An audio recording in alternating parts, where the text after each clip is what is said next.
Bonjour Raymonde, Bonjour Cédric. ça fait déjà 3 jours qu'on est arrivé en Suisse, à Montreux. Oui. Et ce que je peux constater quand même, c'est que tu as l'air particulièrement heureuse. Tu peux nous expliquer pourquoi?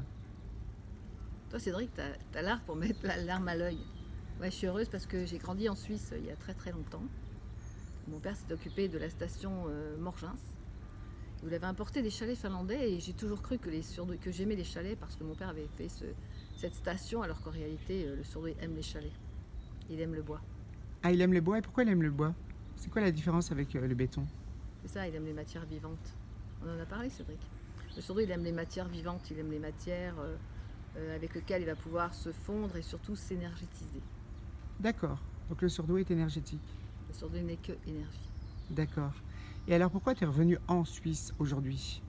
Je suis revenue en Suisse aujourd'hui parce que ça me tenait à cœur, parce que c'est un pays que j'aime, parce que j'y ai aussi des amis très fidèles de longue date, et parce qu'on doit absolument faire avancer l'histoire des hauts potentiels que tout le monde refuse partout et dont tout le monde se moque.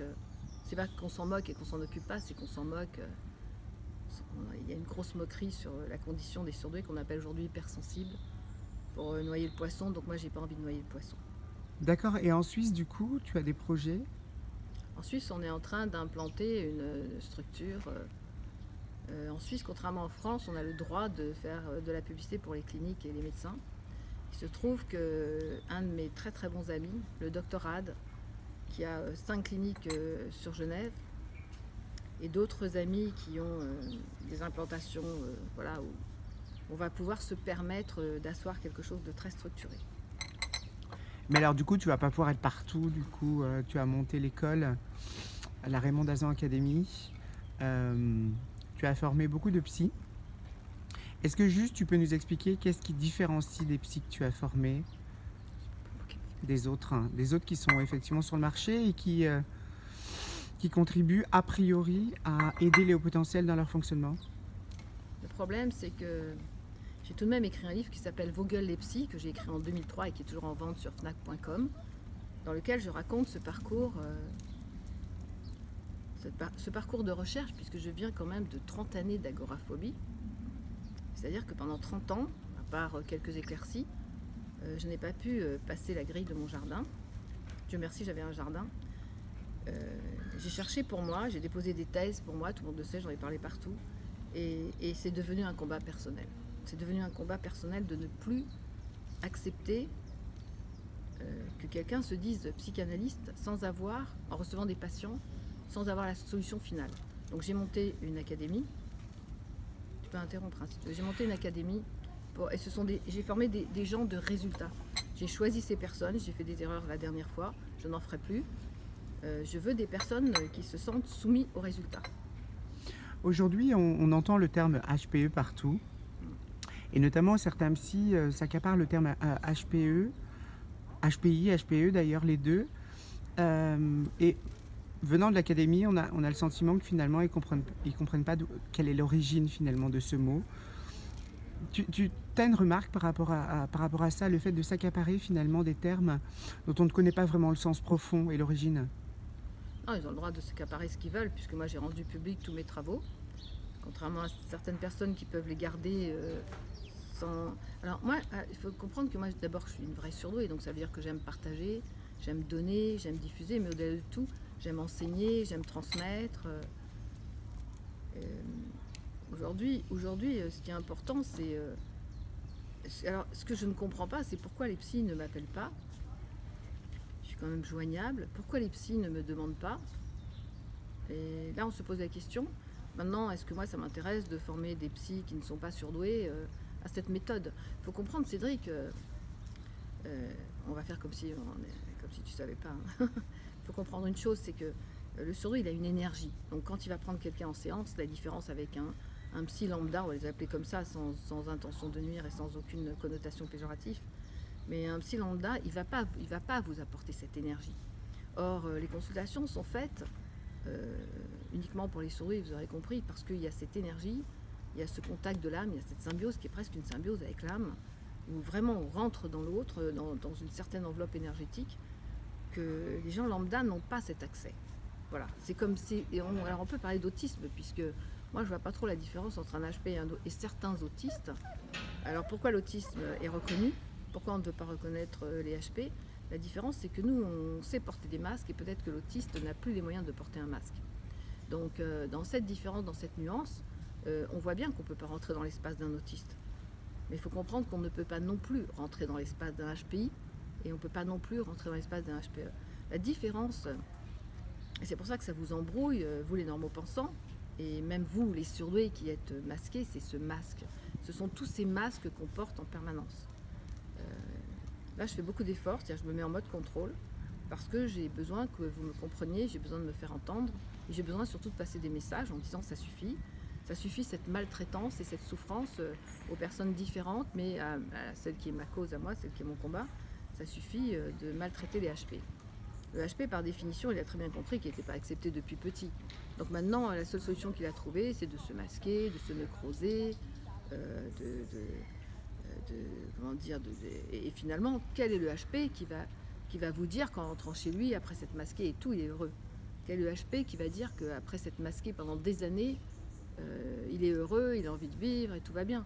C'est un mensonge que la société nous oblige à mettre en place parce qu'il n'y a pas de reconnaissance sur le surdoué. J'avais voulu faire accepter les surdoués comme handicapés, on m'a dit non, non, non, non, non, surtout pas, donc d'accord. Alors ce qui crée la différence et ce qui crée beaucoup de jalousie, c'est que le HP, autant que l'autisme, ce sont des gens extrêmement intelligents, qui ont cette rapidité d'esprit, qui comprennent les choses avant tout le monde. Pourquoi? Parce qu'ils ont un cheminement différent. C'est le cheminement de la compréhension qui est différent pour eux.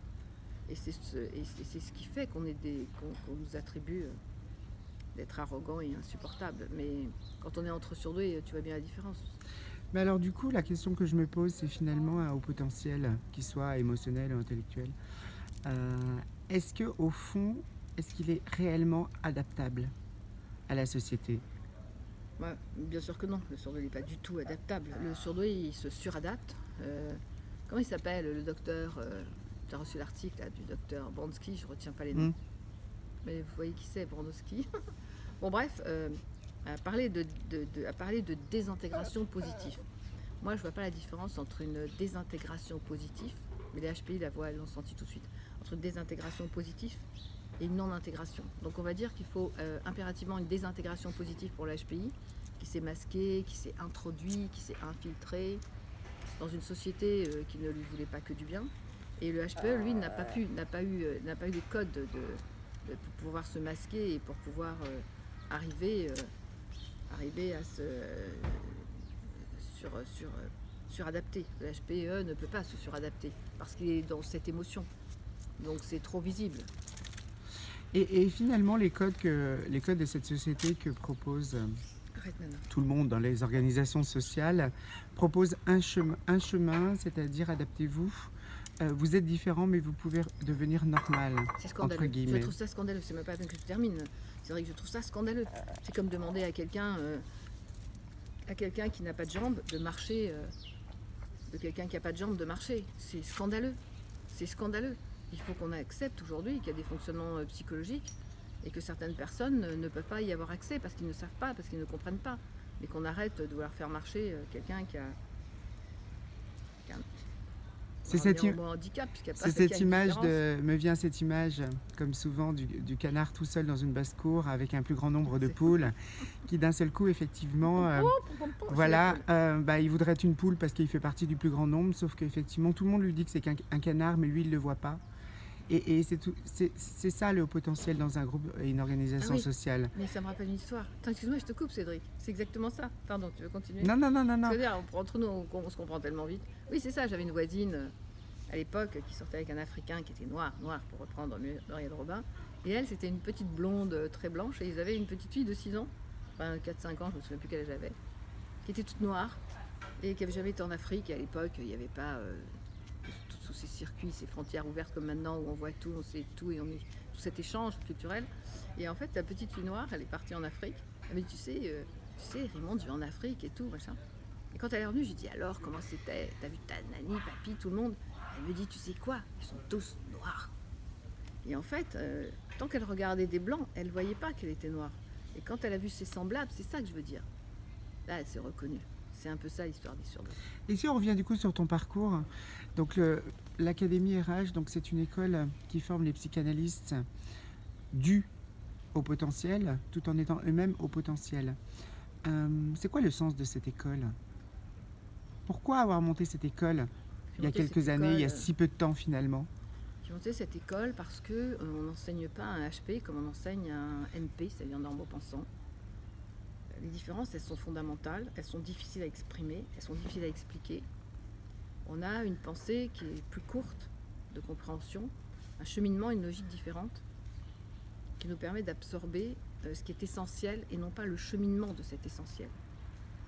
Tous les livres que vous pouvez trouver sur Freud, Jung, Lacan, la moitié ou les 3/4 des livres représentent à peu près ce que moi j'ai dans mon grenier à la campagne et qui sont nos travaux de recherche. C'est-à-dire que si aujourd'hui je me mets à publier tous mes travaux de recherche, c'est le cheminement dont on va vous expliquer comment on est arrivé, comment je suis arrivée à trouver HPI, HPE. Je peux le raconter puisque c'est grâce à Zebra Crossing qui m'ont insulté tout le temps, où j'ai compris qu'il y avait les QI qui étaient très insultants, très médiocres dans leur pensée, même s'ils étaient très intelligents. Oui, non, mais je vais le dire. Et le HPI qui était gentil et très intelligent. Les différences, elles sont fondamentales.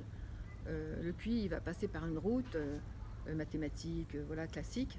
Le HP, lui, le vrai surdoué, il a un cheminement différent. Et donc, il prend l'essentiel. Et dans mon école, j'enseigne l'essentiel. Ce qui fait énormément de dégâts si c'est de normaux-pensants, comme ça s'est passé la dernière fois. Donc ce que je comprends, c'est qu'effectivement, entre une personne normopensante, qu'elle soit HQI ou autre, ou juste hypersensible, ou ni l'un ni l'autre, et un haut potentiel, c'est que finalement, chacun est dans deux réalités. Ouais, on peut dire comme ça, mais moi je préfère deux logiques et deux cheminements différents, deux façons d'y arriver différentes. Donc, dont on va dire que le QI et le HP, ils ont la même rapidité, mais les chemins pour y arriver sont différents. Mais comment se comprendre? On se comprend par la finalité. Par le résultat? Par le résultat, oui, parce qu'il a du sens. Mais le QI, lui, ça lui est égal si ça a du sens ou pas. Alors que pour le HP, c'est fondamental que tout dans sa vie ait du sens. C'est bien ce qui lui pose problème d'ailleurs. C'est bien pour ça qu'il veut rejoindre le groupe, c'est bien pour ça qu'il veut rejoindre ce social. Pour éviter de comprendre à quel point si ça n'a pas de sens, ça ne l'intéresse pas. Donc il préfère s'intégrer, c'est là l'intégration. C'est là où il préfère se suradapter pour se faire croire que ce cheminement a du sens. C'est le cheminement qui est différent. D'accord, donc dans ce sens, effectivement, on peut réellement comprendre que seul un haut potentiel peut totalement comprendre un autre haut potentiel? Oui, je confirme et j'affirme. Je suis désolée pour ceux qui ne veulent pas écouter, ne veulent pas entendre. Et d'où l'intérêt, effectivement, d'avoir monté cette école pour haut potentiel? Oui, parce qu'on gagne du temps. Parce que quand tout le monde dit qu'en 8 jours, on ne peut pas enseigner, moi j'enseigne en 5 jours, ce qui est évidemment épuisant.